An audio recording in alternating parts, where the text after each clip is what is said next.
Many people might have thought that Donald Trump's repeated talk about acquiring Greenland was nothing more than one of his typical off-the-cuff comments on social media, something meant to grab attention without any serious intent behind it. But it's worth taking a closer look now. What really stands out isn't the idea itself, but how erratic and unsteady the president seems to be these days. He doesn't come across as a focused, seasoned executive with a solid strategy in place. From my perspective, the people closest to him in the administration are deliberately guiding him toward minor, time-consuming matters, things like real estate projects or interior upgrades, to keep him occupied. We're seeing proposals to add extravagant gold detailing to sections of the executive residence, or even him spending time walking the rooftops. In a recent press session, he brought up plans to completely revamp the National Performing Arts Center, suggesting it be rebranded with his name as the Trump Kennedy Center. This pattern suggests a deliberate effort to distract him while others quietly strengthen their hold on the most important parts of government power. The goal appears to be preparing for the day when he can no longer sit behind that historic desk in the Oval Office. You've probably noticed how he now prefers to remain seated there, almost like he's putting up a wall between himself and everyone else, avoiding face-to-face engagement. When that transition becomes necessary, the groundwork for replacing him will already be in motion. And after the war we won decisively, we emerged as the clear victor. Without American involvement, the world might be speaking German today, perhaps blended with Japanese influences. I was going to say that this Greenland issue is one of the few topics where nearly everyone agrees in opposing Trump, but honestly, the bigger picture with the Republican Party tells us far more. Historian Heather Cox Richardson has described this as one of the most remarkable steps a major nation has ever taken against itself. Writer Garrett Graff has noted that a leading world power is effectively dismantling its own foundations because those in Congress on the conservative side lack the resolve to confront an unpredictable commander-in-chief. This counts as one of the most severe chapters in modern global affairs. Is that putting it too strongly? Perhaps not the single most extreme moment in history. After all, events like the assassination of Julius Caesar by his closest allies set quite a standard for internal betrayal. But these kinds of fractures do happen in politics. The real problem we face is that our legislative branch has essentially stopped functioning as an independent body. To put it plainly, we are now living under what looks like a full authoritarian system.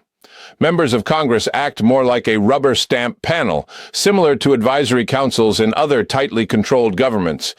Think of Russia's parliament, where delegates stand up on cue, clap on command, and offer non-stop praise to the leader as though he's without fault. We're talking about a person who clearly struggles with basic personal care. Reports indicate he relies on various medical supports for ongoing health concerns, needs extra-large garments, and gets help with everyday routines from his spouse. Yet his followers treat him as the pinnacle of success, portraying him as the embodiment of certain historical standards of greatness. Even historical figures like Adolf Hitler didn't show this degree of erratic decision-making compared to what we see from Donald Trump. What this really reveals is that roughly a third of the American public holds beliefs so far off track that the idea of national self-sabotage actually appeals to them, because any serious economic downturn would strike fast. Yes, even the hint of action on Greenland caused markets to react sharply yesterday with an 800-point plunge. Imagine a single trading day losing 20,000 points and triggering a circuit breaker halt. Envision European countries dumping $2.3 trillion worth of U.S. Treasury bonds in response. Who would finance any such operation? Probably even more debt from lenders like China. And let's not forget, transatlantic air travel would come to a complete stop. Shipping lanes between the U.S. and Europe would be disrupted. The Danish company that operates the world's largest commercial fleet would cut off supplies almost overnight. That's just the immediate fallout on day one. After that come the human costs, American troops in combat. I've been to that part of the world myself, with 35,000 armed citizens out of a population of 57,000, and many of them experienced big game hunters. Don't expect any takeover to go unchallenged. If anyone thinks the people there would simply stand by and ignore threats to their way of life, they're mistaken. This territory, and likely much of the surrounding region, would resist fiercely, bringing suffering to everyone involved.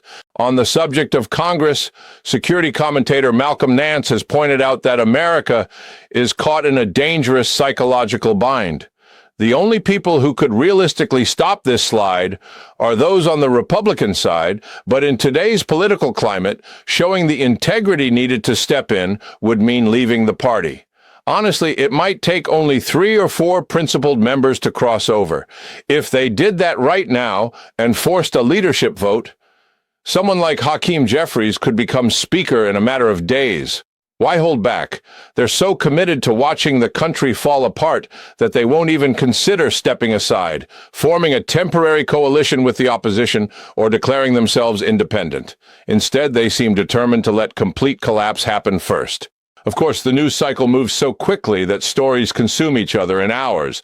As one observer noted, it's incredible how recently the president arranged the detention of a foreign strongman just to create leverage for a personal financial channel overseas and push for some high-profile recognition. That whole episode already feels like ancient history.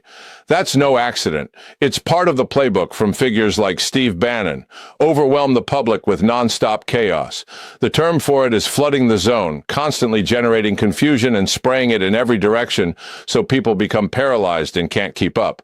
While you're focused on one crisis, the next one hits from the blind side. This is classic authoritarian strategy, and it defines how Trump operates. He's an unstable leader.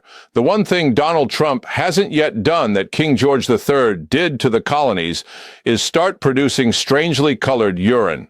As we keep saying, the mainstream media has fallen short once again. I still go on programs like the one last night trying to debate both sides. But the old left-right divide doesn't fit anymore. I watch the coverage and understand completely why so many people just turn it off. I feel the same way. Online, people are noticing. One commenter pointed out that the atmosphere in the briefing room today is a clear sign of deep trouble. We're witnessing the collapse of presidential leadership in real time. The loss of mental acuity isn't something to joke about. It's a genuine national security concern, and it's long past time for Republican lawmakers to act. Another viewer abroad who watched the president's comments described him as visibly unsteady, even wondering if he was in the middle of some kind of health incident. To Americans, this is unacceptable. He simply isn't capable of handling the demands of the office. For heaven's sake, do something about it. The world is watching, and thanks for paying attention.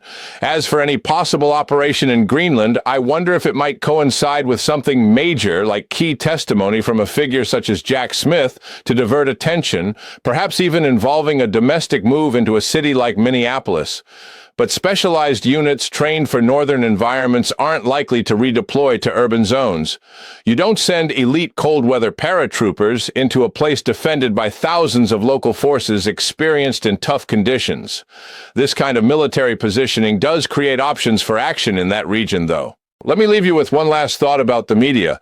If you remember the old comedy film, The Naked Gun, there's a scene where a released criminal describes a horrific plan of revenge in graphic detail.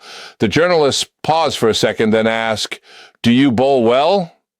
That's pretty much where we are right now. That's the level of seriousness we're dealing with. Malcolm, you're one of the real standouts. Whenever trouble hits, you run straight toward it like a first responder for the nation. Most of us would head the other direction, but you step forward, even to someone's home. Yes, Malcolm will be joining us from overseas in the next segment. We'd love to have you drop by Stephanie's place sometime, Malcolm. Of course, we'd need to beef up security a bit, wouldn't we? Yeah, I'll make a note whenever new guests are coming. Stay safe out there. Take care.